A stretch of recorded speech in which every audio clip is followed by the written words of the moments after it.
My brother was 2 years old, and he got diagnosed with leukemia, and he passed away 2 years later.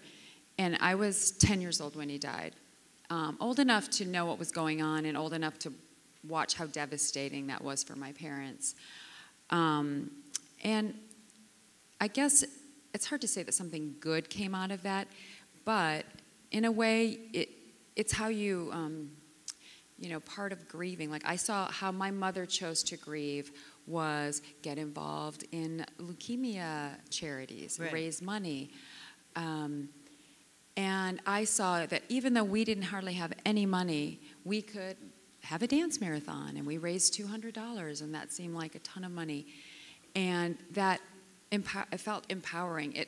It showed me like that it's bigger than just you. Like, if you join forces with people to raise money or to do something, that you can do more than just you yourself can do.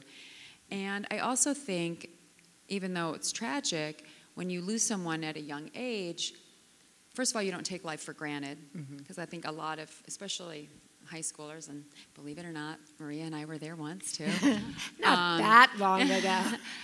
That you think that you're immortal, and like you have, and then so much time, and nothing bad can happen, and when something bad does happen, it reminds you, like, don't take it for granted. Don't take any of it for granted, and work hard and appreciate the days that you do have and the opportunities that you do have. It's like it made me, I think, a little more focused.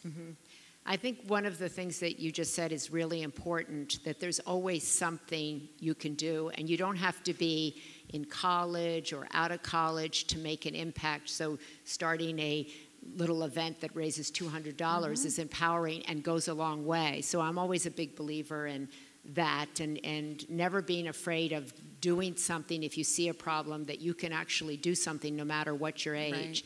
And I think that that's such an important lesson.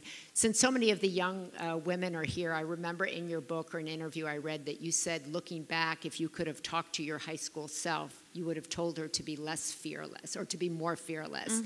And what would you say to these young people about what would have happened differently for you had you been more fearless? And what advice would you give them if they feel like, oh, I don't want to model, I don't want to think I can start a business, I don't think I can make an impact? Well, so I grew up in a really small town, very unsophisticated, and I all of a sudden was in New York, and with these designers, and everyone seemed so sophisticated and fabulous, and you'd be sitting at these dinners, and I remember once Nora Ephron saying to me, like, "Who are you?" And she wasn't asking my name. She was basically saying, like, why should I care about you, right? And I was like, I'm just a girl, right? And that's what I said. I said, I'm just a girl. And then I realized, really, everyone at the table, they're all just a girl. We all are insecure. We all have that. And so sometimes we think everyone else is so together and so confident, because that's the face that we all put on for the world. But we all, that's the one thing that unites us as humans, or one of the things, is just that we all have vulnerabilities. And that's a beautiful thing as well. Like, if you didn't have any chinks in your armor, you'd be impenetrable, right? And that means, like, you won't want to let anyone in either. So just recognizing that you're not the only one at the dinner table who maybe isn't sure what that play is, or what that word means, or what that fork is for. Exactly. Like, every single person there has a version of that, and to not let that stop you.